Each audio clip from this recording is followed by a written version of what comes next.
Hey there, everybody. It's Luke. First off, sorry for my appearance. I don't intentionally mean to be disheveled. It is my normal routine. I've been putting on goggles. Where the heck are they? They're by the machine. I've been putting on goggles with like a strap behind my head and like face masks and stuff like that for dust. So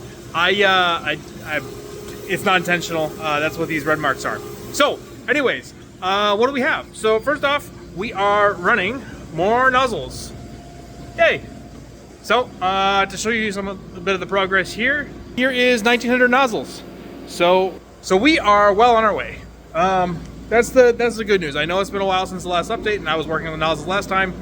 I mean, there's been holidays in there, there's been illness in there, there's been a whole ton of stuff. I have a lot of stories to tell. And I look forward to sharing them slowly over time. We will be also writing another update on our website about everything going on, because obviously we have to produce one thing then the other, but it's a good thing overall. So I mean, things are going. Pika people, nozzle performance is doing quite well. So we are running our in-house nozzles on 5 machines right now. And everything is running as expected. So that is the good news, because this is probably the most iffy part, since we used off the shelf nozzles from legacy manufacturers. And by legacy, I mean normal manufacturers that everyone uses, like Diamondback and Bondtech and stuff like that. So we wanted to make sure that our hardware is equivalent, if not better.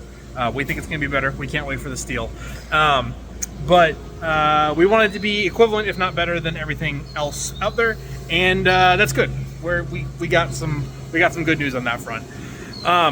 Moving on, what else? So after these nozzles, we're gonna run with the steel. So in this, there is some hardened steel that we'll throw in there after we clean it out, and then, lo and behold, we have titanium. So, bit of a story with this one. We had to get it re-delivered. Well, we got it delivered once, and it was delivered in the condition you see. So it was just kind of like laying out and not actually properly put together. So I don't know if it's the shipper or the shipping company. It's probably the freight company. They handle it very rough, but whatever. Obviously, it arriving in that condition with the bars showing and things bent and like not a happy spot. So we have to do a quality sort. Based on the stock that we already had in-house before getting the rest of these, we'll have enough to keep running. A lot of the titanium, especially the Lord Chungus rods here, especially these guys, are for tube compact. So we have enough of the 1/4 inch bar for sure from previous shipments that we'll be able to make all of the heat breaks for Pika, no problem. So like, I'm just showing you guys that even though I insured the shipment, and I will eventually be made whole, we waited 3 weeks for that shipment to come, and if we hadn't had some from before, we could have been in a situation for more shipments to come in. And some of it maybe with holiday stuff, everybody's out sick, and oh gosh, illness is a lot of fun. Between all that, like, if we didn't have enough material, like, that could be a big problem, because if we can't run all the material, it's another setup, and that takes time, and that has risk of breakage and error, and if you break a tool, well, guess what? You gotta wait for the new one to come in, and maybe it ships from Timbuktu. Who knows? I mean, most of my stuff is from USA distributors, but we have one supplier that we use a lot of tools from. It takes like 5 days to get here out of Idaho. Don't ask me why that works. And to get 1 day shipping would be $100 each time for little teeny tiny things. So what else?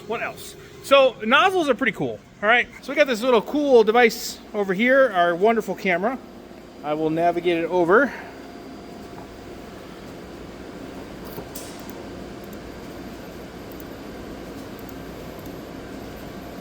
You can see all my mess of misery. And I'll get it in focus.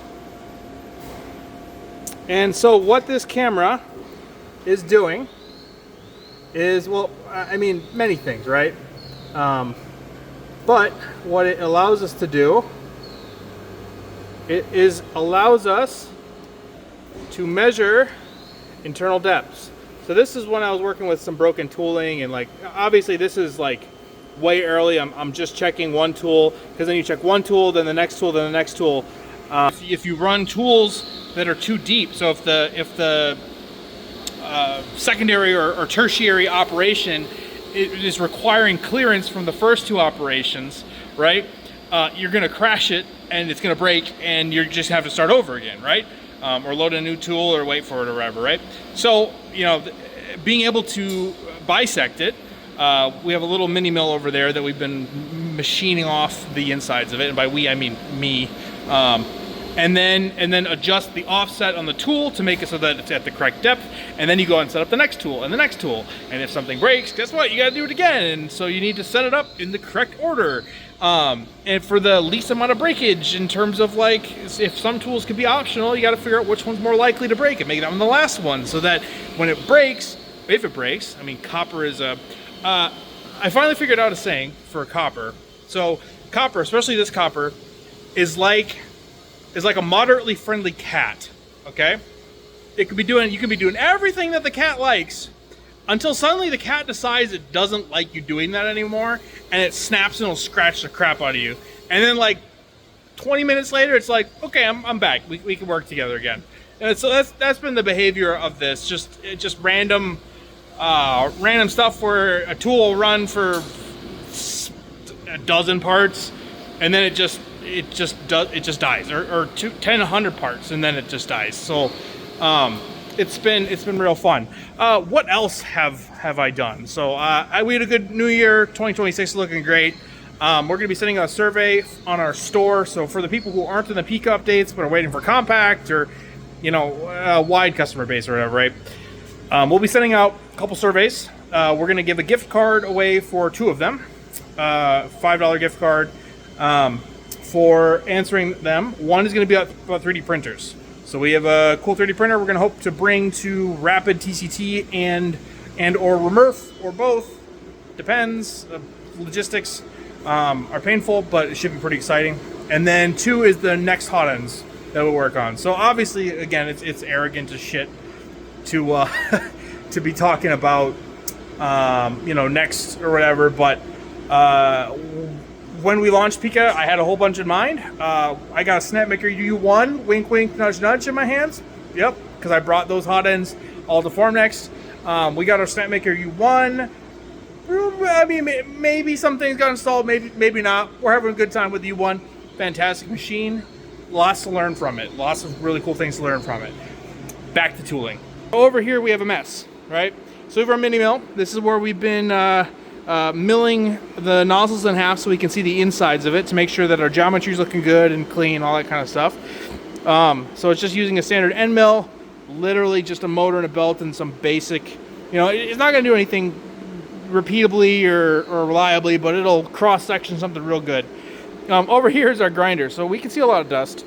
Most of this is from these dressing wheels that we were trying to use before, to try to shape our bits. So the problem is that the tooling that we can get is not long enough. So this creates the internal taper on the inside of the part. It is not long enough to get down the entire bore without rubbing on the end of it, because it's just not long enough, right? So we got to grind on a new neck. And before we were able to grind it down, we were trying to use these dressing wheels. So eventually I got this little teeny tiny little thing here. That's a diamond wheel. And it was like a charm. Very happy about that. So now we grind our own tools now. Hooray. I understand for the people, the machinists out there, that, this is the perfectly normal experience and all this kind of stuff, but adding a 60 or less taper to the inside of the nozzles, and trying to make it as smooth and like, because flow and real fun. And try not to get that to break in copper. I'm really excited to do the steel, because the steel should be quite a bit easier, because everyone knows what the hell they're doing with steel, so I can just follow the data sheet instead of having to literally make up everything on the fly based on pure vibes. So that's going well. That's going well. Otherwise, what else around the lab? I don't know. I don't really have that much. So I just want to talk. We're still making. Things are going. I've been out here pretty much every day. I did take some time off, less busy. I was again intentional about my downtime. There, well, that's the best way to describe it. I would intentionally not stretch myself in the same way that I was doing for a while. I mean, again, this is I worked through the Sunday and a Saturday into Monday. I'm gonna get up and answer emails and stuff in the morning again. So like, I'm out here working my ass off. But I was, for those of you who are, worried about my health, I'm okay. I took the time I needed. Yeah. So I designed some tooling to show inspection. So I was hoping to have that. Well, we got a really big print job in December, and that occupied most of our print farm time there. So unfortunately, I don't have anything terribly cool to show. But so we'll show that next time, how we inspected our nozzles. And yeah, no, everything's going as well as it can be. I'm working, I'm solving problems, I'm getting stuff done. And I think things are going to get faster and faster. So I appreciate your patience. Working hard. It's going to be worth it. Like we've been running our internal Pika for the print farm since we put in the model. I haven't been messaging about it because I can't even show what I'm printing on it half the time. We just printed some wood-filled PLA on it. We went from PLA to PETG to ABS, back to PLA to make sure there's no clogs or weird material change stuff. All good there. So we're doing good. Things are behaving the way that we expect them to behave, and we think we're gonna have a great product for you guys. So I'm gonna get back to her. Again, I do all my videos one shot. So this is a 12-minute rant.